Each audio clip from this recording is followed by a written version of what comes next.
Good morning, everyone. Welcome to the WiLS annual membership meeting for 2025. I'm Sarah Miller. I'm the Director of Member Engagement at WISNET and the current chair of the WiLS Board of Directors. I also serve as secretary on my local library board in Mount Horeb, and at night I dream about libraries. So I know I'm among friends at today's annual meeting of the WiLS membership. On behalf of the entire WiLS board and staff, I'm pleased to welcome you today. As has been the tradition, the annual meeting is a time for us to connect with our members, to update you on what WiLS has been doing behind the scenes to bring you great services, and to share a snapshot of the powerful work being done across our member community. To allow maximum time for all of our amazing presenters, our WiLS 2024 update will be short, but I encourage you to check out the 2024 annual report. The link is going to be dropped in the chat for all the fun facts and figures that showcase all the work WiLS has done over the past year. It's really amazing. And as always, if you have any questions, you're welcome to reach out to anyone on the staff or the board. All of that contact info will be shared in the last slide today. As a member organization, WiLS has an elected board of directors who represent the interests and diverse organization types, sizes, and geographic locations. You can see on the screen the faces of my truly incredible colleagues, and I can assure you that these folks have your best interests in mind. The purpose of the WiLS board is to provide input to the WiLS executive director and staff on new service development and improving existing ones. We monitor the WiLS budget to ensure fiscal accountability and the organization's financial health. We review and approve policies, and most importantly, we serve as important advocates for this organization and all of you, the members that we serve. The spring board election season is just around the corner, so please keep your eyes open for a call to run for a board seat. Due to some temporary appointments to fill unexpected vacancies, there will be a few more seats open this year than usual, so now is your chance. Lots of opportunity for you to join our ranks. We are a fun bunch and we have a lot of fun together.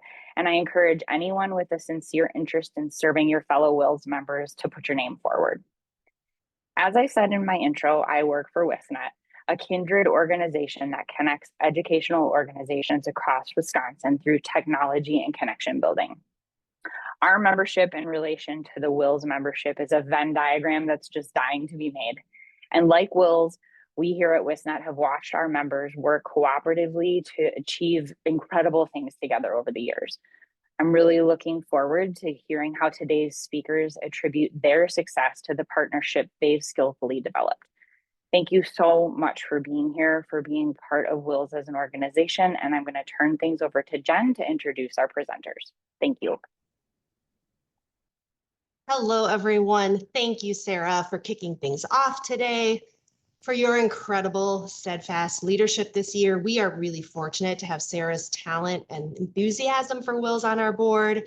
As someone from another member organization, Sarah really brings a fresh perspective.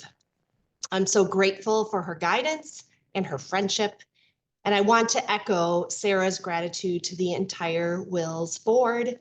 You are volunteers. You give your precious time, you share your expertise. You're strong representatives of the member community at large. So thank you for that. The WiLS staff and I appreciate your wisdom and support. Today, we had planned on giving a special shout out to one of our board members in particular, Steve Plattiter, Deputy Director of the Prairie Lakes Library System. He served on the WiLS board for over 12 years as the representative for SERLA, the System Resource and Library Administrators Association. Steve has been dealing with a serious health issue over the past several months, and we wanted to send some love his way. Unfortunately, I'm here to share with Roxanne, his partner's permission, that Steve passed away late last evening. He was home and he was surrounded by love. A couple of us were able to see him earlier this week, and he assured us that he wanted his life to be celebrated, not a sad occasion. So today's member meeting, which is something Steve never missed, feels like the right place to do just that. If you knew Steve, you knew he was a true WiLS evangelist. Steve is one of the few remaining board members who helped WiLS undergo our large-scale reorganization in 2013. I have no doubt that WiLS would not be what it is today if it wasn't for Steve and people like Steve counseling us and cheering us on all the way. What I will remember most about Steve, although there are lots of memories, he was a memorable man, is that with every board decision we made, he almost always asked a follow-up question. Is this going to be good for the staff? Is it going to strengthen your staff? And is it going to preserve the best service to your members? He was unwavering in his support, and he took his duties as a representative of you, our membership, incredibly seriously. Today, we have lost an advocate and a friend, and I hope Steve is hearing today with crystal clarity how much we love him and will miss him. The Wisconsin library community is better because of all that Steve shared with us. It's certainly hard to transition back to our agenda, but I know Steve would approve by letting me introduce the staff that he was such a fan of. This wildly talented, wickedly smart group makes the WiLS gears turn. Everyone you see on the screen here cares deeply about your organization, about the work you're doing in your communities, and how we can be a small part of helping you support you in your missions. Plus, they're a ton of fun to work with, and I am grateful that every day I get to spend many of my waking hours with them. So thank you, WiLS staff. So on to our program for today. Every member meeting, we try to find an overarching theme of what we're seeing across libraries and cultural organizations that we work with. This year, we felt it was important to hear from WiLS members tackling significant community needs, from improving literacy rates and empowering job seekers, to supporting individuals and families navigating the criminal justice system, to supporting those with memory loss and their caregivers. These are projects poised to make powerful impacts on an individual's quality of life and their overall community vibrancy and health. By tapping into their community assets and finding key partners, today's speakers have turned their ideas into action, and they are making a difference across their communities. So let me give you an overview of who we are hearing from today. First off, we will hear about the Library Memory Project from Angela Myers, Coordinator of Youth and Inclusive Services at the Bridges Library System, along with her colleague, Kelly Nelson, Adult Services Manager at the Pewaukee Public Library.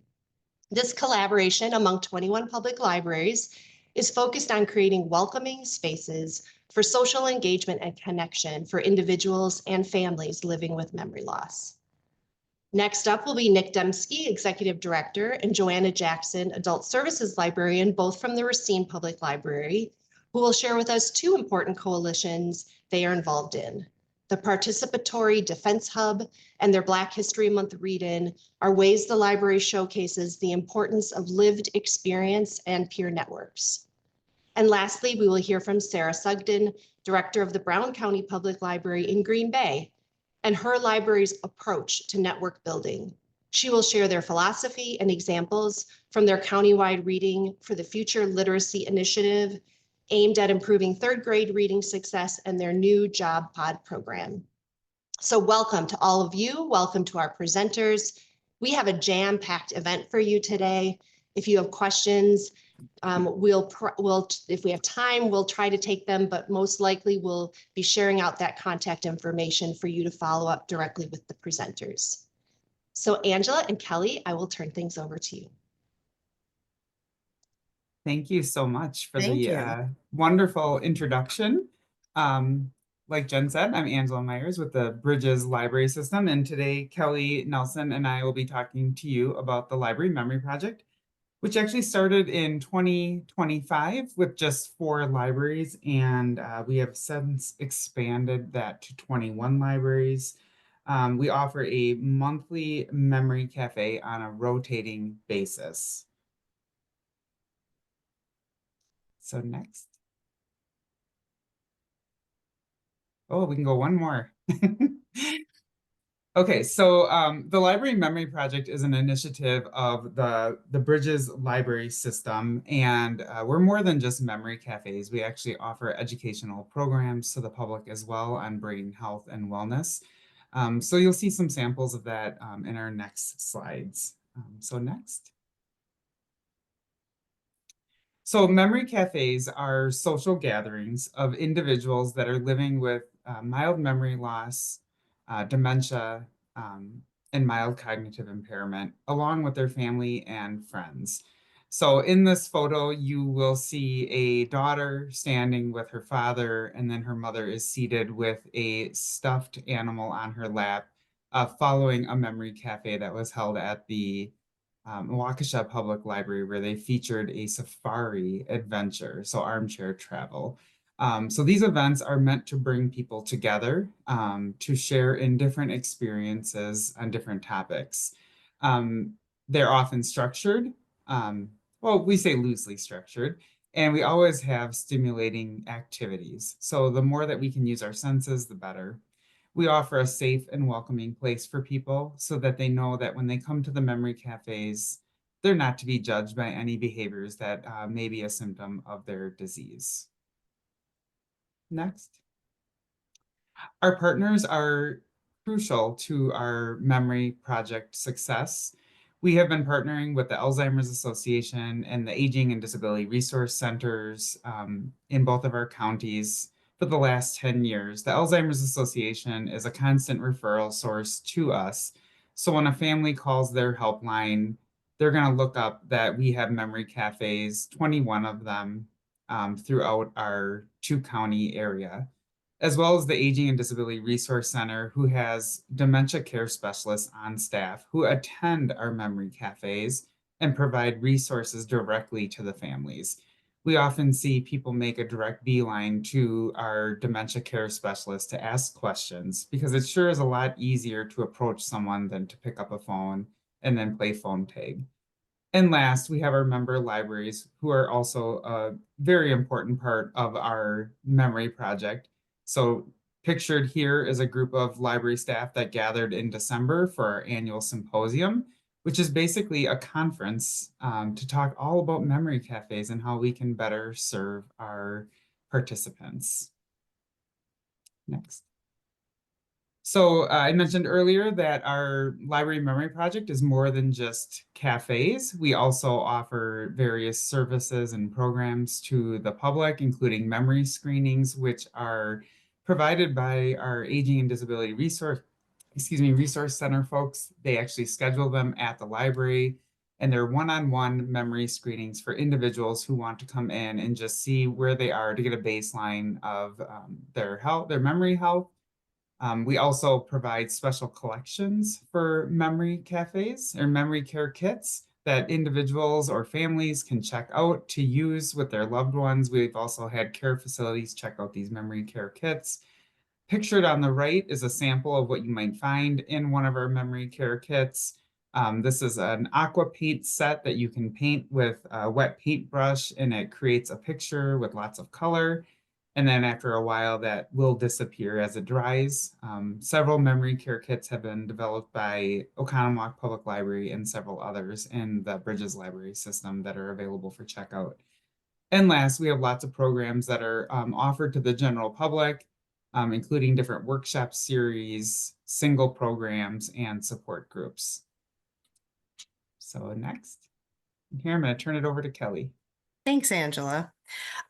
So I am one of the facilitators at one of the libraries with the Library Memory Project. And I often say that planning a memory cafe is a lot like planning a small, well, like a small wedding. It's like planning a party every time you have to plan a memory cafe. So I just wanted to cover some of the steps that we take when we're planning each memory cafe. We always start with a theme or a topic. We find that to be just a great jumping off point to facilitate the whole cafe. And then we choose activities based around that theme. We want our activities to be engaging and to promote social interaction, because a lot of the Memory Cafe is really about getting people engaged and talking to one another. Additionally, we always try to have out some passive activities and some fidgets for those that need to keep their hands moving. And then just it helps with anxiety. And we can't do this alone. And so I always find it important to enlist volunteers. So at my library, we have a few people that we go to specifically that we have trained to help with the memory cafes.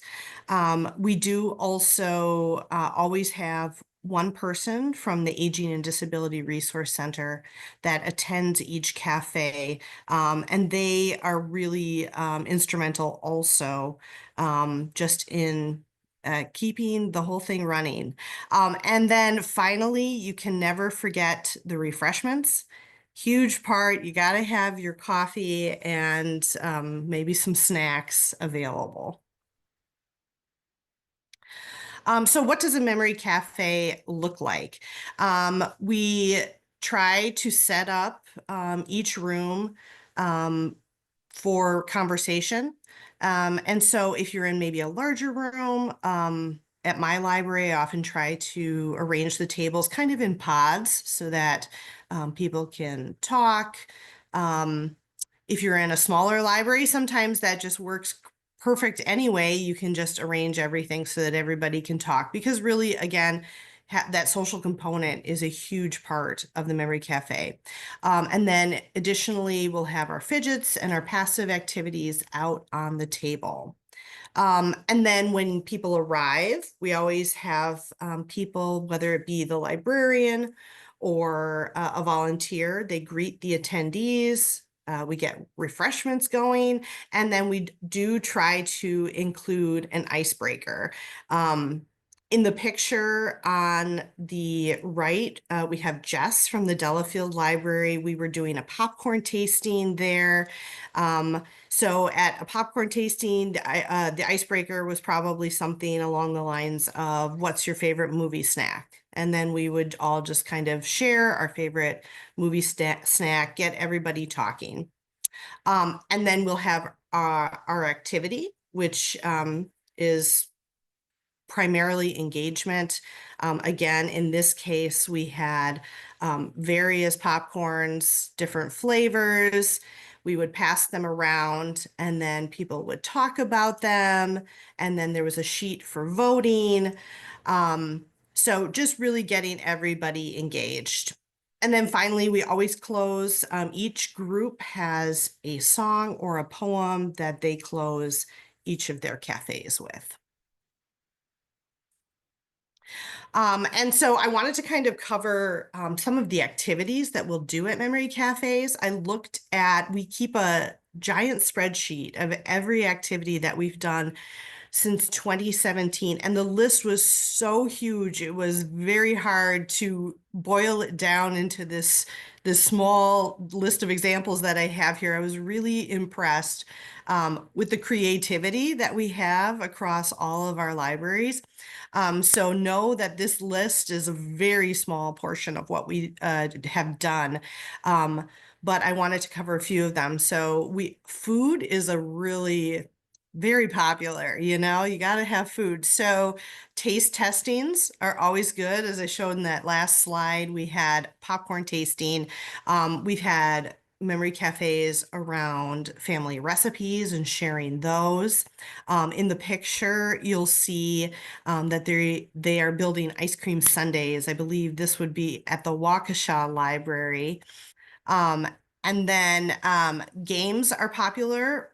We have a lot of cafes that will do bingo periodically, as well as indoor yard games. Trivia is always a good theme to use. And in fact, I often just throw in trivia regardless of what my theme is. People love to test their knowledge. Music can be very therapeutic. I have attended a cafe where we had somebody lead a drum circle. That was incredibly fun.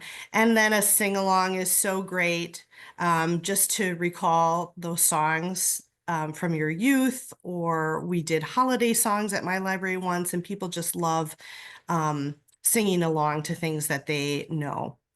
And then finally, art is always a great activity. So some examples are Zentangle and painting, and we love art. Sometimes rather than craft, just because you can it's a very open-ended thing. You can be as creative as you want, and you can't ever be wrong with an art project. So some of the benefits that we have found from memory cafes are socialization and reduced feelings of isolation. And I often see that, in my opinion, the theme and the topic, they're a catalyst, but they aren't necessarily the real reason you're there. Because witnessing people interacting with each other at the memory cafe is probably one of the most rewarding parts of it. So, and this goes for both those living with dementia and their care partner, and even sometimes in a lot of cases, more so for the care partner. We do have some people that previously attended with their loved one, and that loved one is either living in memory care now or they have passed away, and they still will sometimes stop in and attend because they have made friendships at the memory cafes, and that is just so exciting to see. And then, of course, it enhances your mood. And then we do always provide resources and information, whether that be handouts about upcoming support groups or general information that you would find in the library, as well as I mentioned, our partners with the Aging and Disability Resource Center. They do always attend cafes, and that one-on-one information is very valuable to people. And then I just wanted a slide that had pictures with smiles. I always love seeing these. And I didn't even say this in my activity slide, but the slides with the animals, people love a good animal at their memory cafe. Yes, and I will also say that it not only boosts the mood of those attending, but also the library staff. Anytime that, we're having a bad day, you walk into a memory cafe and everything else just kind of fades away. It's really kind of remarkable. We've actually seen people come in with their shoulders kind of tight, and then as the memory cafe goes on, you can see them relaxing. So it really is transformational to come to a memory cafe, and like Kelly said, it's hard not to smile when you see these photos, and it's really hard to actually pick photos for things like this because there are so many wonderful moments that are happening. So yeah, we really love this project, and encourage anybody to really look into offering memory cafes at their library. So I think we can go to the next one. Yep. So you can contact us if you have questions. We do have a website, which includes a lot of different information, librarymemoryproject.org, as well as you can follow us on Facebook. And we have a monthly newsletter if you wish to see what we're up to every single month. You can subscribe to that through our website. So thank you so much for inviting Kelly and I here today to talk about the Library Memory Project.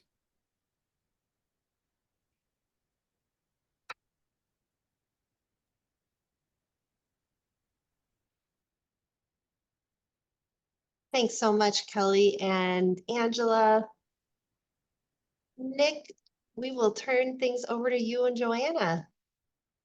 Right on. Thank you so much, Jen. And thanks, Angela. That was That was pretty awesome to learn about there. We are doing some of that work here, so I'm like, oh, I got to follow up with them. Well, hey everyone, it's so great to be in the house with the party people of the library world. Thank you for the work that you do. I'm honored to get to do it with you, and we about to talk about some cool stuff. We at Racine Public get down with the get down in all sorts of glorious life-giving ways, and we're going to talk about a few of those ways. If you've ever, I'm here with one of our newest colleagues, really at the Racine Public Library. Have you been here a full year yet, Joanna? Thumbs up. Yeah, all right, just over a year. But someone who's been contributing to the Racine Public Library and the Racine community in enormous new ways, Joanna Jackson. Really honored to get to present with her today. If you've ever heard me talk before, you know that I say a lot of the same things over and over again. So I'm going to start with some of those things. The first one that I always say is the public library is the most radical institution in the United States of America. We open our doors and say, we don't care how much money you have, come on in. And if you cannot set a fire, then you can stay.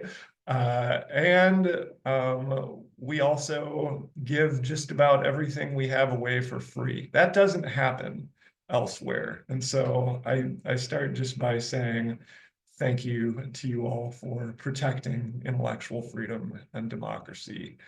One of the other things I say all the time that's specific to what we're talking about today, coalition work, is a library is only as strong as its partnerships.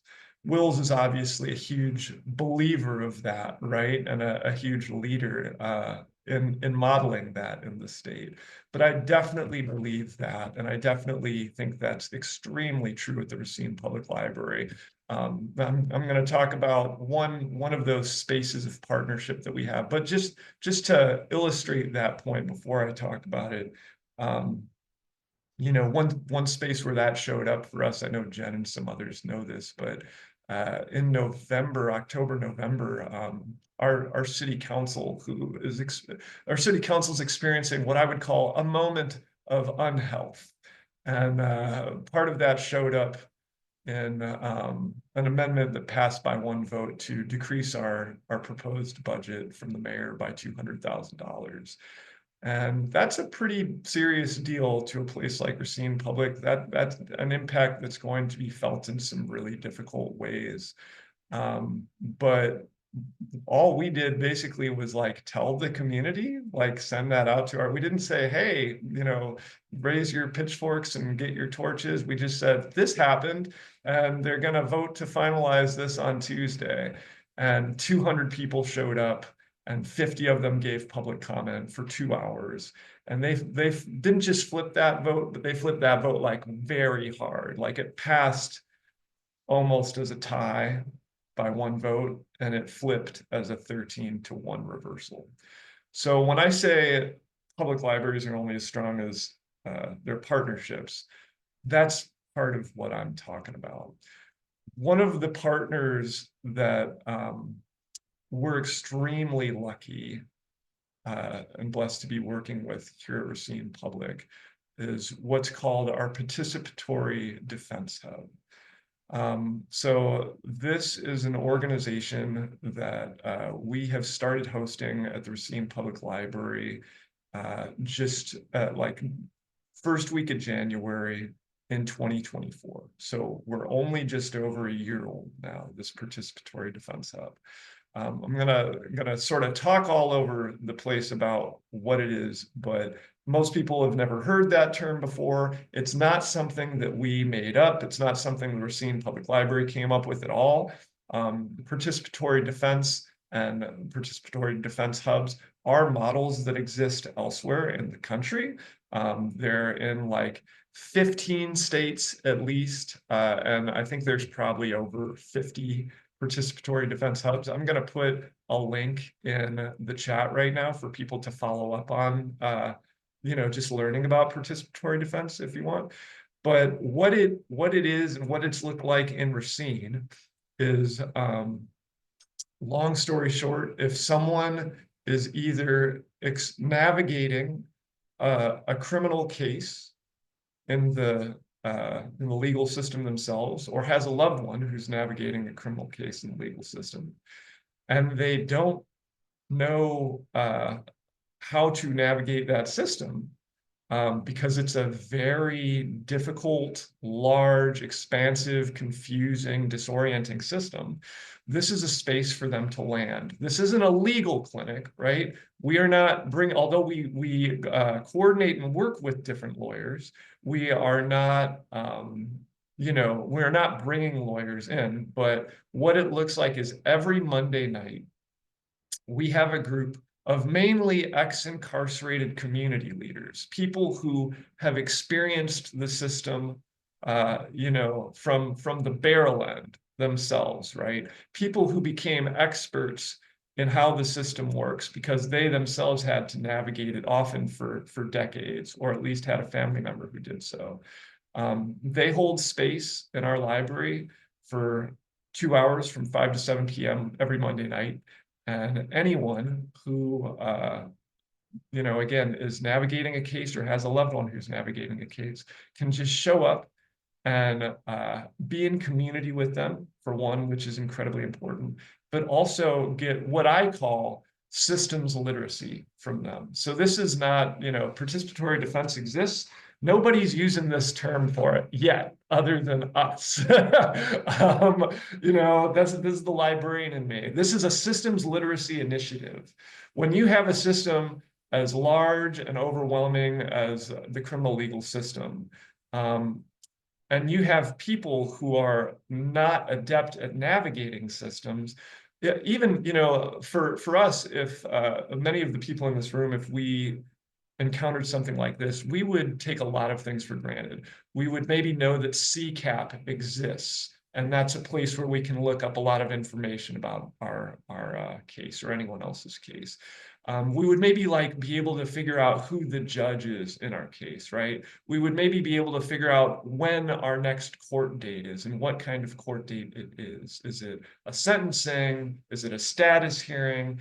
But I have a master's degree, and these things are really difficult even for me to navigate. This system has its own language, the system has its own rules, and so these folks who are ex-incarcerated community leaders who do this largely as volunteers have been holding this space and making much more possible for a lot of the most vulnerable people in our community for over a year now.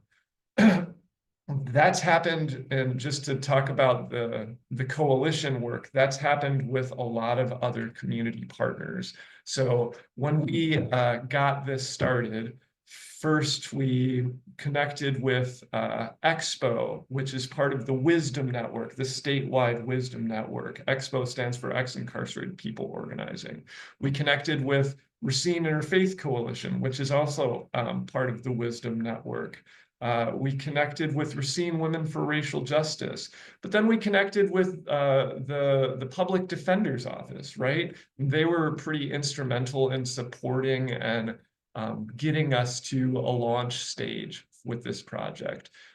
We've connected with just some local funders who care about what happens to this community and who want to fund things that have creative backings.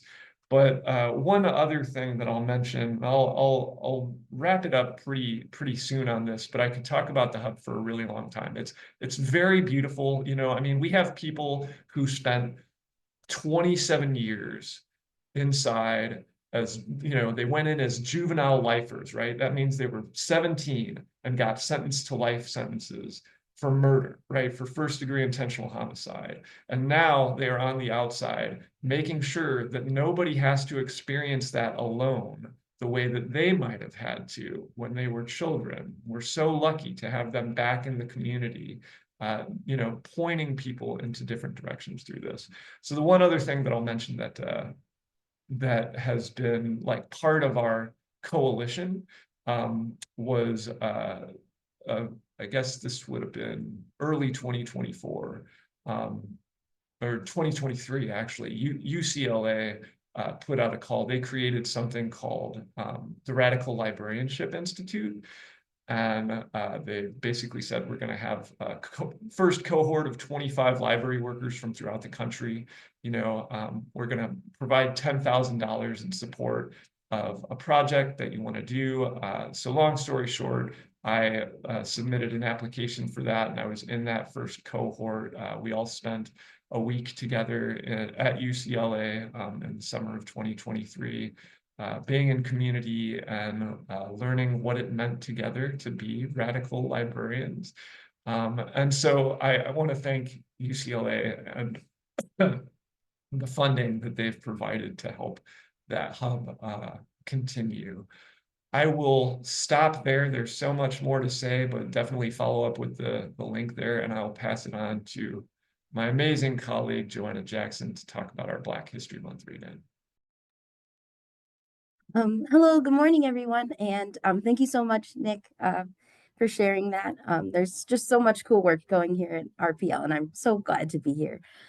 So I'll be talking about our Black History Month read-in. So this is an event we hold yearly. It actually started 10 years ago. So this year was our 10th anniversary, which we are very excited to celebrate. So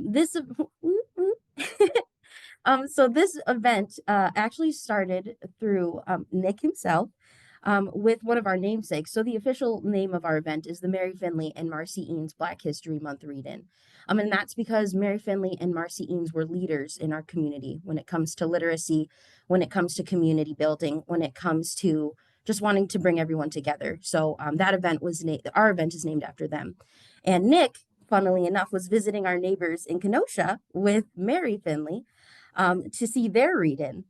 So another awesome, passing along the torch, if you will. But Mary was like, Nick, it would be pretty darn cool if Racine had something like that, huh? And Nick was like, all right, we'll see what we could do. And lo and behold, here we are 10 years later on our 10th one. So that's a really exciting way to see, legacy of literacy passed on like that. So the main kind of tenets of what this event for, if you haven't experienced a read-in, is for our read-in, we have about 15 community members come in, and they all get to share a piece from a contemporary or a historical Black author. And the rule is no one can repeat an author or a writer. So it helps to diversify the selection because if we're looking at some of our purposes of the event, we want to promote literacy. We also want to offer exposure to Black authors, and not just historical, but also contemporary people that are alive and writing now that have learned from our historical authors. And we also are championing community cohesion. So we want to see different people in our building. We want to see people that might not be here all the time in our building. We want to see people that are in our building here. And then it's celebration. We want to celebrate with one another. I think sometimes, we get in a dichotomy of celebrating of reflecting on hardship, but there's also celebration in being together and standing up in tough times. So the coalition, so it's a great example of coalition in terms of seeing a lot of different elements of the community come together for this focused event. And it's a really fun and interesting thing to be a part of. So we start off with a planning committee, and that planning committee comes from different stakeholders in the community. We have staff members here at RPL. Myself, I'm one of them. Nick has gotten to pass that torch on to us for leadership. So me and my other colleague, Keontae Redding, are the staff contacts here at the library. We also have community members. A really cool thing is we had a community member that left Racine a long time ago, but is very invested in history and in genealogical studies, and came back to share and is really focused on wanting to preserve Black history of Racinians. So she came back for the event, and we invited her onto our committee for organizing. One aspect of the committee we also like to focus on is we want different people in there every time to, again, kind of help diversify the community outlook, and also getting to get new people in there, touch new parts of the community that maybe last time we didn't. And we also have program partners. So for instance, we had some of the leadership from the Black History Youth Achievement Awards that happen. They've been happening here for decades here at Racine. And it's a really big event. They basically honor all students for excellent work during the year. So we had some of their leadership. We went to their event, we did some tabling there, and they came to our event and read for us. So it's a really cool exchange of back and forth. So that's a really cool part of getting other stakeholders involved. And then the fun part is when the read-in happens. And so with the read-in, we get a really diverse body of people that come to share, whether that be from age or race or any other demographic you could list. One of my favorite things that we had at this last read-in that was this Wednesday was we had a young reader, and she, I think, is in the 2nd or 3rd grade, but she's a part of our USD's bilingual program. So she is currently learning how to speak fluently in Spanish. And so she shared Matthew A. Cherry's Hair Love, but in Spanish. And her mom was talking to me when we in our youth services department, and was just letting me know that this was such an important event for her because it allowed her to get confidence in reading in Spanish and sharing. So we just have a lot of really cool outcomes in terms of what we see from our community. We had a matriarch of our community. So she came up at the very end, and we another thing I like about this event is we give people space to share. So it was not planned, but she came in at the end and saying, here's to life. And it was just a beautiful way to round out this 10th anniversary of honoring our legacy, but also looking forward to the future and seeing kind of a really beautiful coming together of crossing a lot of different boundaries and whatnot. So it's if you're interested, I absolutely am willing to share with you about the read-in, or if that's something you want to emulate at your library. Nick, thank you again for allowing me to participate in the way I do, because it's been a blast. So that's all I have to share right now for the read-in, and thank you for having me. Thank you, Joanna. Thank you, Nick. We are going to turn now to Sarah, and I think we have to get our slideshow back on the screen. Nick's doing that. So I'll turn things over to you, Sarah. Great. Thanks, Jen. And thanks, Nick and Joanna and everyone for being here. You may all not know, I'm a former children's librarian, so it's going to get a little hand waving and very enthusiastic. I just can't help myself. And also, I'm super passionate about this work that we do. I think libraries are amazing, and celebrate my 37th year of working in libraries this year. So I'm a lifer and love it, and excited to talk with you about libraries. So let's get in, let's kick it in. Great, okay. Surprise, here we are. We are gonna be talking about this. I talk quickly. I'm one of 5 kids, so if you wanna get in at the dinner table, you had to talk quickly. So if you can't hear me, let me know, or we need me to slow down. I don't take it personally. And we're going to skip through some content because I know that you can read it afterwards, right? That you'll get the slides, and so we can spend some time, lot to talk about. All right, kicking it in. Next slide, please. Great. All right, this is surprise again, that all of us as librarians in working in our communities are leaders, right? And that doesn't mean that we just get to sit around and benefit passively from those leadership roles. Like I assert that leadership is the stuff that we do, right? Not the roles that we have. So I would, like all of us, know that public libraries are extremely well suited and well positioned to be leaders in collaborative efforts that expand the circle of human concern and improve the human condition. And I'll defend this belief until I'm dead, right? And I'll tell everyone about it. So here we go. As we look within libraries to foster and create a culture of collaboration within our communities, I think that we all agree that libraries do a great job of collaborating with each other. We are experts of sort of within our sector of libraries. We do an awesome job of working together to really achieve some really amazing accomplishments. The interlibrary loan system, right, will forever be a blessing to every single person on this planet. So as we look internally, though, it gets a little bit different, among the things they don't teach in library schools. So if we skip on to the next one, I've got a pitch to y'all called "It's My Library Egg Theory." I've been thinking about this for a long time. Look, I'm going to get closer to the screen to be like, wow, this is exciting. The library egg theory, if we could, let's dive in. So, all right, Jen, hit me. Next one. All right, so this is the theory that public libraries, as they are like an egg, right? Pre-inflation, like an egg. Delicious, really, nutritious, right? Complete, right? A complete, satisfactory sort of entity. complete within its own thing, right? And is you can serve it up different ways: scrambled, poached, soft boiled, hard boiled, right? Lots of ways to sort of eat your egg, right? And it's very satisfying. The magic, of course, for eggs, as well as public libraries, comes when you add other ingredients. My God, like a hard-boiled egg with salt, like wow, like you're transformed.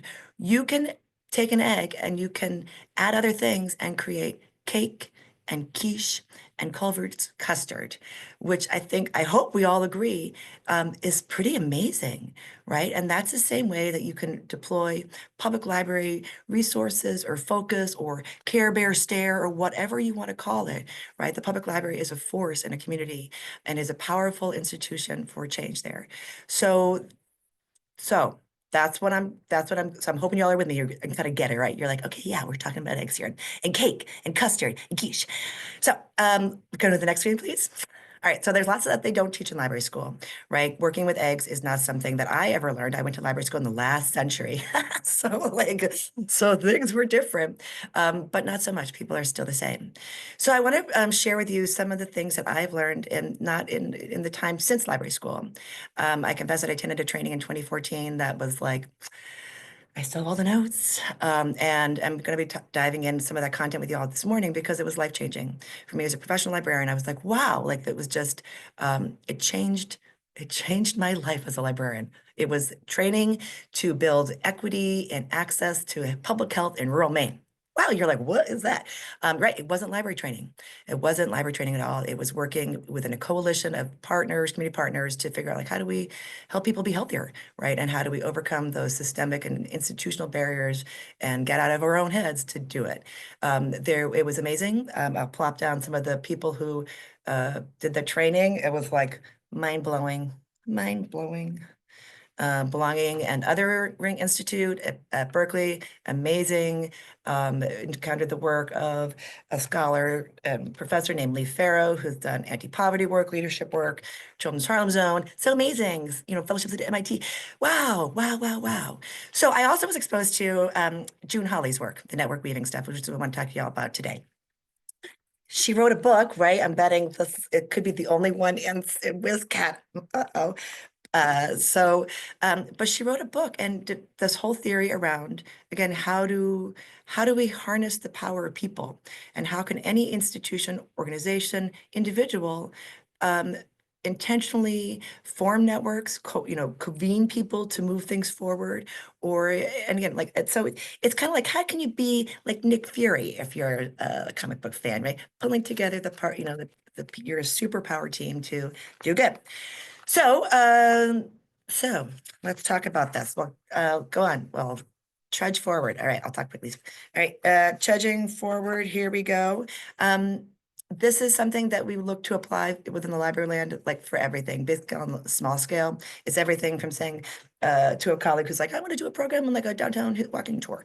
And I'm like, great, well, look, with whom can we work, right? How about this person? How about that person? Acknowledging that amongst our offerings, our efforts, that our impact is deepened through partnership. Like, you're going to get a better dish, right? Again, we're going for, we're trying to avoid egg only sort of mentalities, right? As we look at our workings as part of an ecosystem, right? We're not an island. We don't want to be. So, all right, so I'll just keep on talking. Wow, my kids are rolling their eyes as they sort of are there. Okay, onto the principles of networks. Again, just diving into some of the science and scholarly work behind gathering people together, right? It's not intuitive for all of us.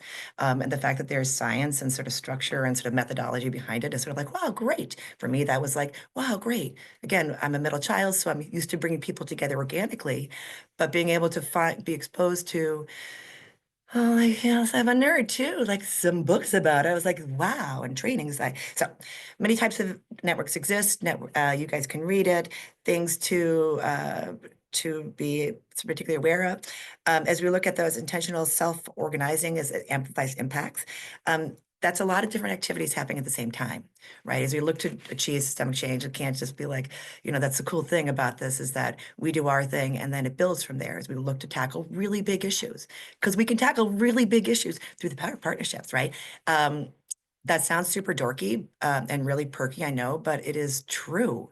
The power of people is a formidable force. And when we gather together in structured, meaningful, intentional ways, look, it's the Care Bear stare. When all those are lined up, right, they tackle the bad guy. So, so intentional self-organizing as we pull together again, like how we can do it on purpose, right? Not just leaving it just sort of like ebb and flow, but doing it on purpose. It's really powerful. It brings in new people through specific activities. It builds new leadership by duocracies, right? People doing things, wanting to get engaged and initiating and coordinating projects. And it's an opportunity too for breakthroughs to be shared with whole networks. It's super, super cool. All right, let's go into patterns of network. Let's go. Next one. I lost me one. Great. All right. There are some interesting facts about networks that again, scientists and researchers have observed, whether you are pages on a World Wide Web, molecules and protein interactions, right? Like animals and ecosystems, people and organizations, right? And these are some general patterns, right, of things that make sort of effective networks. Again, I'm not going to read them because you all can read. It's awesome. And again, it's just an opportunity for you all to be thinking about it, sort of understand again that there's a structure, right, to our interactions as humans as we work together on things. And again, we need to know the structure so that we can work within the structure to make it better.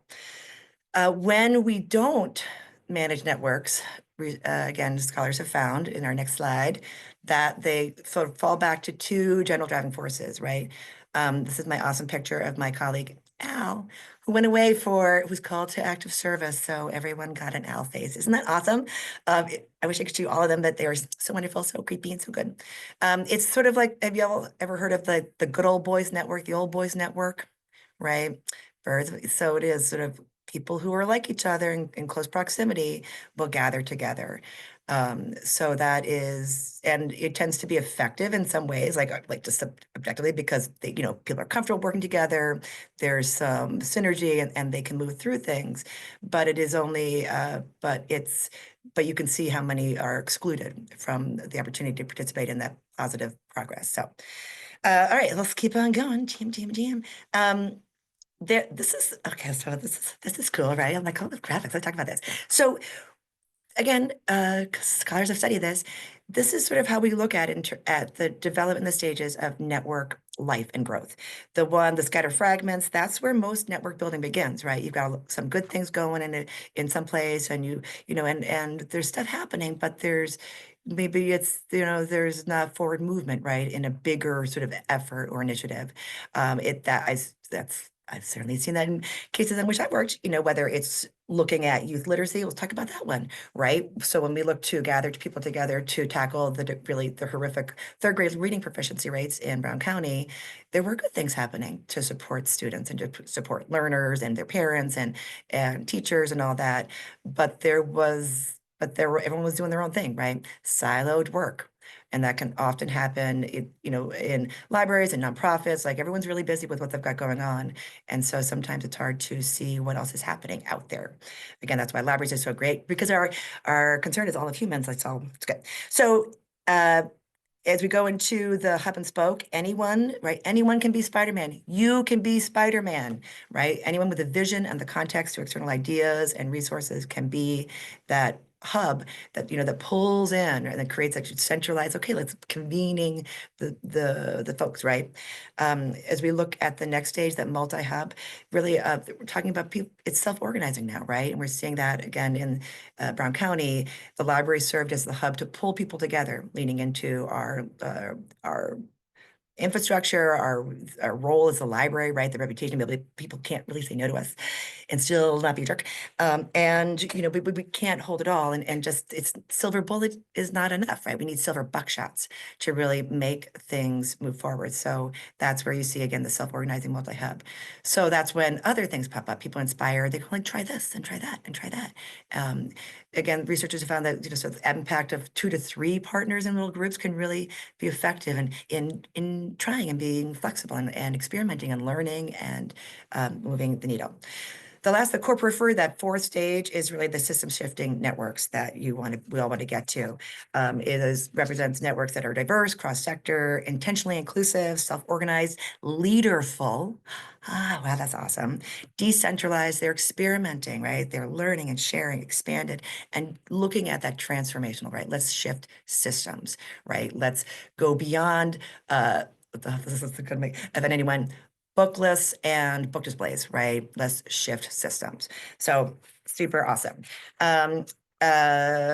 Great network skills, these are just some skills to sort of dive into. Network weaving is not networking, right? It's not networking. I'm doing another thing next week on networking. It's not networking we're talking about. We're not schmoozing. We are building relationships. However, we're tackling that, human to human connection to build those bridges, to serve as that hub, making that link, right? Connecting people together. We're learning how to facilitate collaboration for mutual benefit, right? Short term and simple, right? Maybe like my walking tour, or long term and complex. Like, how do you get increased reading proficiencies when you have 1 in 3 kids right now proficient here in Brown County? And in some cases, even worse. So it is that. So these skills, as we look the net, know the net, mapping is an awesome way to really get to know like who's out there, right? As you look at like what you've got to do in figuring out. I have a whole double-sided instruction that I got at that training 10 years ago, that too much content to share here, but let me know, I'll send it to you. It's a way to understand, okay, if I have this is what I want to do, with whom do I need to work?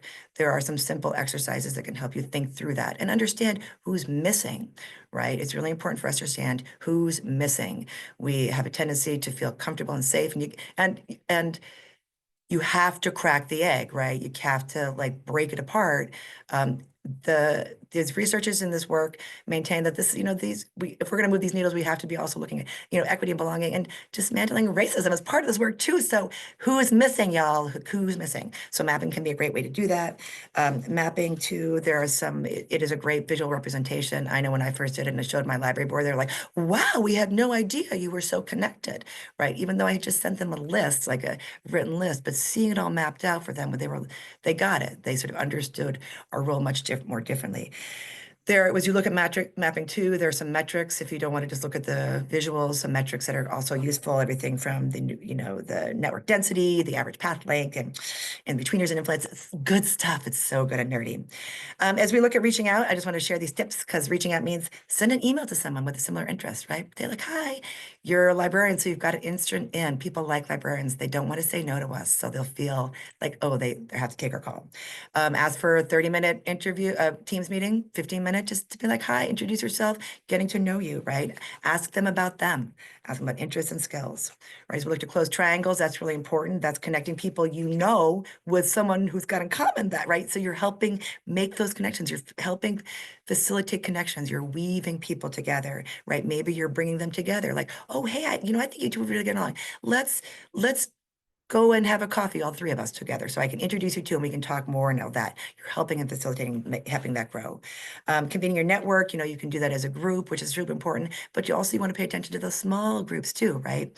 Are you doing share pairs or trying to build you don't want to stay in a hub forever. You want those connections to grow. You want that density of network connections to increase so that people feel sturdy and stable. And again, you can't, any network that relies on one hub forever will fall apart when that person leaves, right? So you can't have it all waiting on you. Great, next one, introduction period. Yeah. Oh, I gotta go quick talk. Wowie zowie, go through it. All right, it makes sense. So I'll just keep on talking. Oh my gosh, I have to go talk quickly about the programs. All right, deep community takes time. Next slide. It takes time, okay? It requires relational leading and the investment of your library. This means that you might have to do fewer programs, right? Do fewer other things that you're currently doing to make time for the staff time it takes, whether your time or your colleagues. It takes time to do this work. It needs to be sustainable, but again, it takes time. So we look at removing guilt for people and the levels of participating, providing pathways. I'll just skip forward. We'll skip forward to the next 4 slides, but look at these, go back and look at these nuances and questions because they're awesome. They really are awesome. These were taken from that training again, sorry to reference it, but it was life-changing and great things for us to think about as we approach this work, right? We have to assume that we're babies in all of this, getting people to go. Next one. So we're using this, deploying this. I'll lightly touch upon all the ways that we're doing this. Let's skip to the next slide, please. Oops. And weaving. Great. Let's talk about it quickly. We're using this for, the seed library. We are part of a collaborative community seed library and have played a really specific, useful role in that space, contributing things that are right up our alley. Space, card catalog for the seeds, all the facilitation, all these types of things, and were key in the beginning of creating structure so that these caring, kind-hearted individuals who had passion for seeds and all these things weren't going to burn up and blow because they were fueled by passion. And we all know that without structure and documentation, you're just the jelly on the floor. You don't move forward. Okay, so seed libraries, you can do this for seed libraries. You can do this for third grade reading proficiency, wowie zowie. The list of partners is wild. It took years, right, to pull these things off. It took people getting mad and breaking up with us about things like, what is the definition of science of reading? And you have to go back and you have to make, bring them back again, keeping it all moving while tending to all these things. Wild, wild, wild, wild, and so meaningful, and so important. But it's been amazing. So you guys can all like that. Okay, let's go, keep going. Next slide. More coming to again, we can do this for workforce development, right? You guys can read all these things. I've been doing workforce development work in libraries for 20 years now, ever since the job center closed in my community and people started coming to the library, right? And I was like, and scrambled to get partners because I can't do it alone, wasn't wealthy enough as a community and needed to be able to pull partners in. And now I'm convinced like that's the only way we can go, right? If we're going to do it sustainably. So we've been going deeper with our partnerships with Beyond Job Pod. Again, read that stuff. We're even working on a model to move all in together. Wow. With our Aging and Disability Resource Center and the Job Center of Brown County. Been meeting every week for over a year on this effort, right? So it takes time. It is amazing and so rewarding. I know I'm supposed to shut up. So last slide is, I think the last one. Yeah. Hooray. Okay. So I hope that you have opportunities to go back and read some of the slides, reflect on that, think about where those strategies might be useful. We'd love to talk to you about things, the ways we've been employing those here in Brown County or elsewhere. But I really want to encourage everyone to just go for it, right? You have so much leverage and so much opportunity to do good. And people need cake, right? People need cake. So hooray for all of you. I think you're amazing and awesome. Okay, Yahoo. Thank you, Sarah. Thank you to all the presenters, to Angela and Kelly and Nick and Joanna and Sarah. I'm blown away. I don't know. I think many of us are probably feeling that exact same emotion right now. I'm absolutely blown away by all that you're doing. Thank you for showing us how a community coalition approach makes all the difference, right? When addressing these really complex community needs. I have Sarah's description now like permanently tattooed on my brain, the idea of expanding the circle of human concern. I think that is a nice way to summarize all these programs. So whether you're trying to improve the lives of the youngest to oldest patrons, it helps to have that wide network of support, and libraries are taking that leading role by building and fostering those crucial partnerships, by being that hub that Sarah just talked about. Let's bring people together like the Memory Project and the Read-In and the Participatory Defense Hub. I think we just need to have a big party and make lots of cake. So thank you for everyone for sharing that. So in our remaining time, we want to shift our focus to what is happening at WiLS today. Sadly, we don't have time to share all the fantastic things going on in the WiLS office. So I'm going to put another plug in here for our annual report, our 2024 annual report. I promise you it is a delight to read.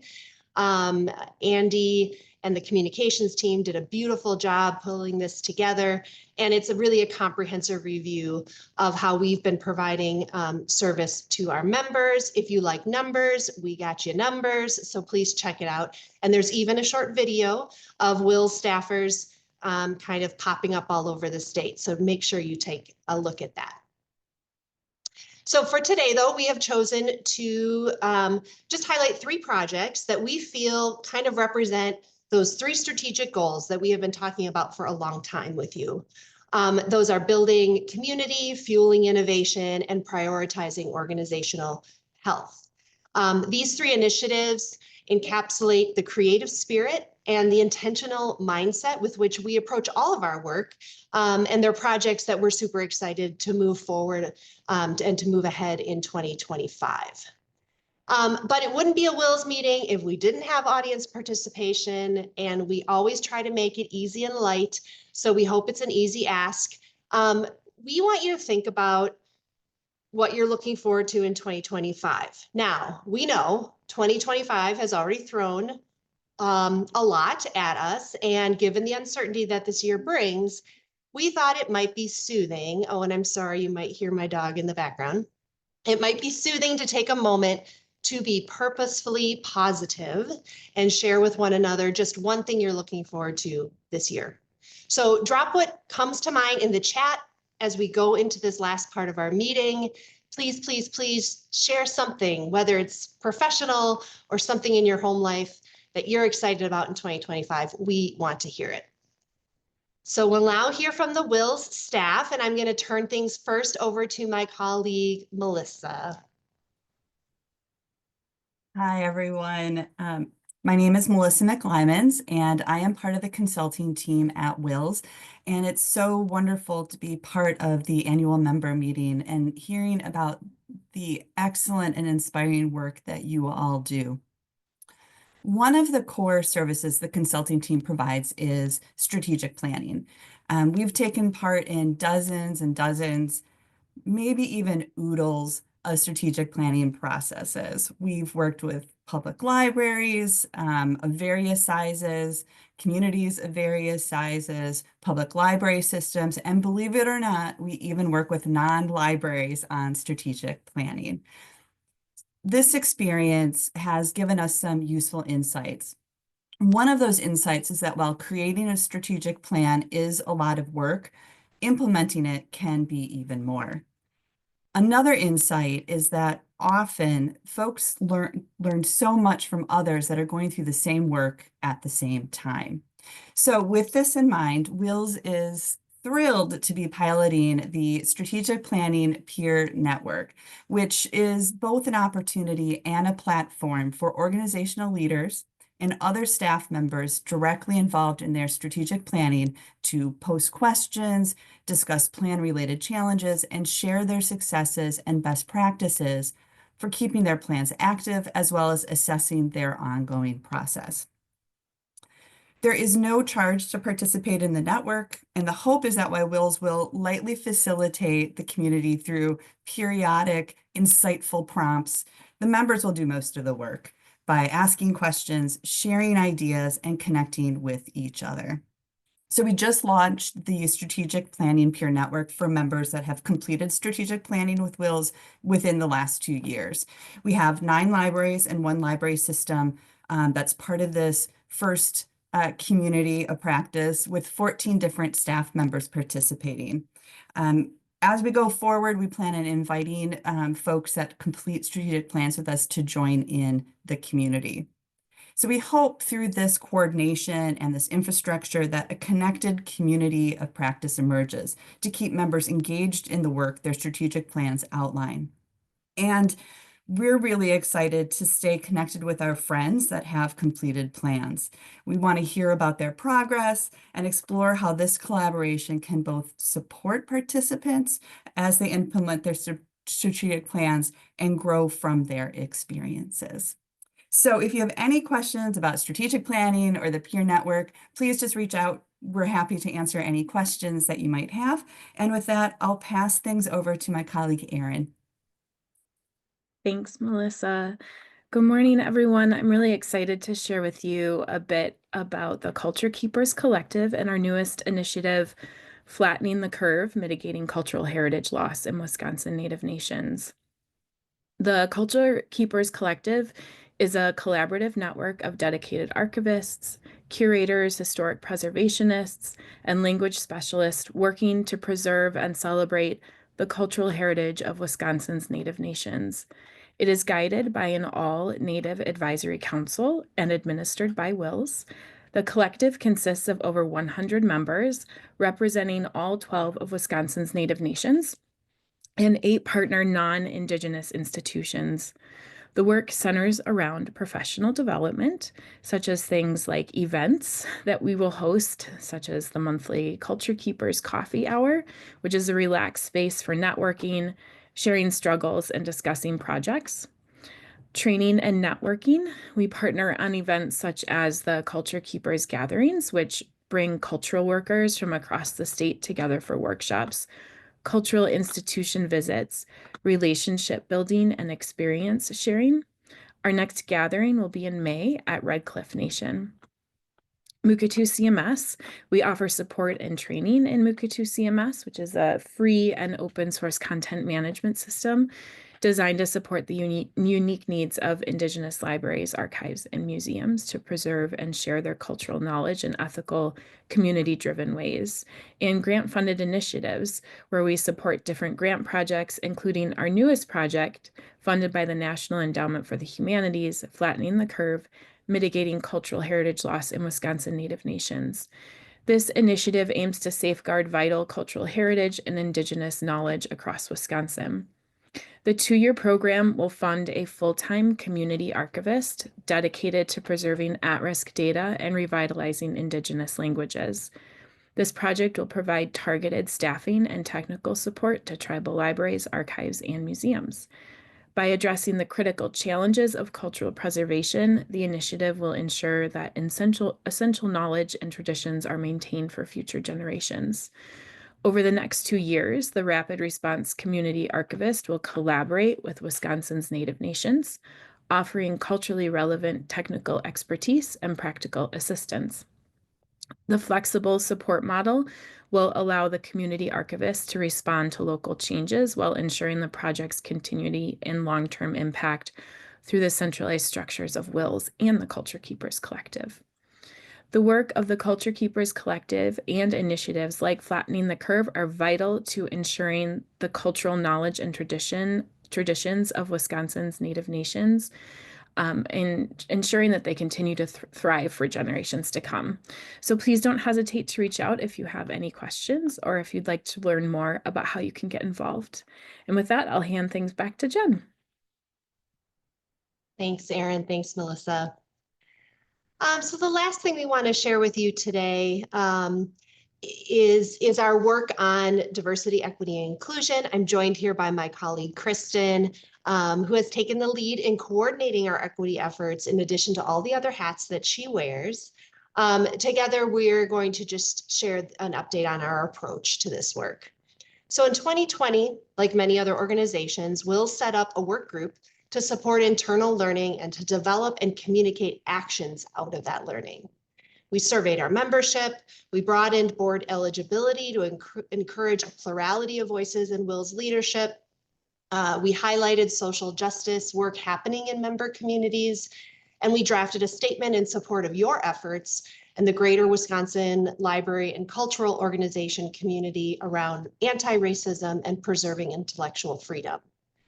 In 2024, to be honest, we hit a bit of a wall and we knew we had taken the work as far as we could. So to that end, we hired Dr. Kawana Bright, an assistant professor of library science at East Carolina University and an expert consultant on assessing diversity, equity, inclusion, and accessibility programs, both in libraries and library serving organizations. Dr. Bright assisted us in conducting an audit of our operations, which included a staff survey around our internal practices, staff focus groups, and a board focus group. Kawana then came to Wisconsin and joined us on a day-long staff retreat to help us build an action-focused plan for WiLS to move our commitment to diversity from the idea phase into a more practical, actionable step. Kristen? Yeah, so that internal audit and the whole process really validated that a lot of the work that we've done at WiLS since 2020 around hiring practices, reducing barriers to events and meetings, and how we offer our services, a lot of those things are already in place. But our goals for 2025 and going forward will be to consolidate those existing efforts into sustainable practices, continuing to infuse our daily work with WiLS organizational values. If you read in the WiLS annual report, there's a section on our approach to diversity, equity, inclusion, and accessibility work. And the short version is that we are not backing off of any of this work. In fact, what we learned this last year was that we really need to invest more time and effort into developing what we already know into a workable action plan for WiLS to enact. And frankly, that does come with some additional considerations for us right now in the early months of 2025. We have also needed to come to terms with some higher level conversations that we've been grappling with all along. What does a leadership role for WiLS look like in equity, diversity, inclusion, and accessibility work, particularly for an organization that honestly is majority white and cisgender with pretty limited experience in being marginalized ourselves? Also, we often feel more comfortable working in the background. That's what we do for our members and for the library community. And then candidly, what does that look like for an organization like WiLS that sits inside the library and cultural organization ecosystem in honestly a place of privilege given our relative freedom and autonomy as a non-governmental and nonprofit organization? How can we integrate our learning and leadership into our service development to help members best serve their own diverse communities? We don't have answers to these questions yet, but we're excited to approach them this year and to bring you all along on the journey. So moving forward, we are focusing on the best way to communicate our commitment to diverse practices, especially in this charged moment. Understanding what WiLS members would find most helpful in this space in the months and years to come, and operationalizing this work within the WiLS practices and approaches to continually deepen our commitment to stronger, more equitable communities. I'll let Jen finish it off for us. Well, we have our work cut out for us, don't we? And we are going to need your help. Mary, reader, you already just jumped on in there, and you don't know how helpful hearing those messages are. We welcome your ideas, your hard questions, your encouragement, your concerns. Please send it to jennifer@wils.org or to Kristen. Kristen, are you Kristen at wils.org? Yep. So find us and track us down and ask us those questions. If you see avenues or opportunities you would like us to pursue, please pass those along as well. And we will be sure to keep you updated on where we go from here. So thank you for letting us share all of these updates. We surprisingly got through a lot of content and we have a few minutes left. So before I turn things over to have Andy close things out, I just want to say you are welcome to put questions right now in the chat for any of the presenters. I'll remind you that we heard from Angela and Kelly with the Library Memory Project. I think Kelly had to move to another commitment, but I'm hoping that Angela is still here with us. Nick is here, I see, and hopefully Joanna as well from Racine. If you have questions about their read-in or about the Participatory Defense Hub. And then lastly, Sarah, giving us that great charge on how to build, expand our network weaving, and any of the projects that they have going on there. So if you have questions, you are welcome to throw those in the chat right now. We'll give you a moment to think about those.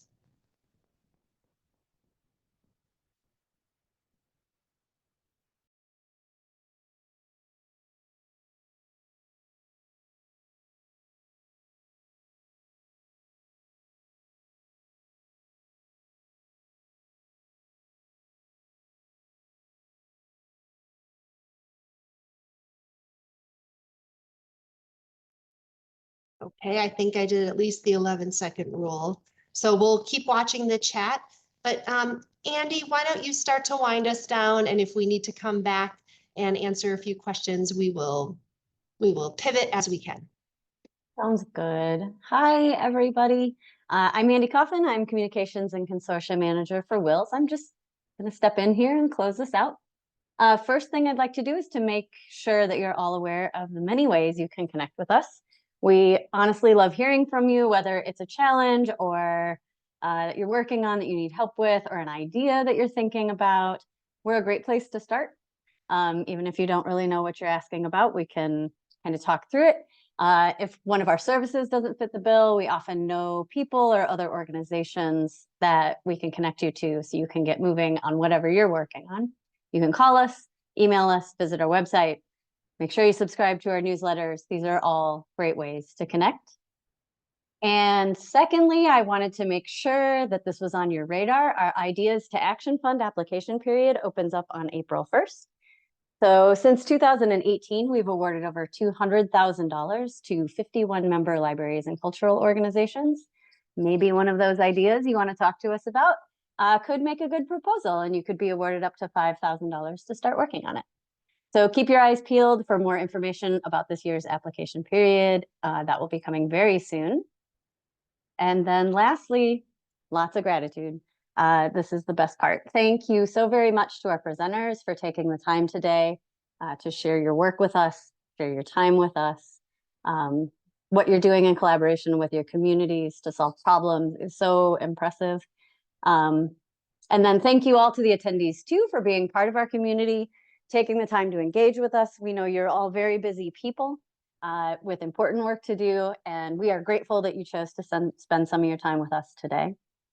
Recording of this meeting will be shared to everybody who registered. We'll also post it on our website and YouTube channel. And as always, you can reach out to any single one of us with any questions or concerns you have, and reach out to our presenters if you have questions about their work as well. That's it. Thank you all again for your time, and I hope everybody has a wonderful weekend.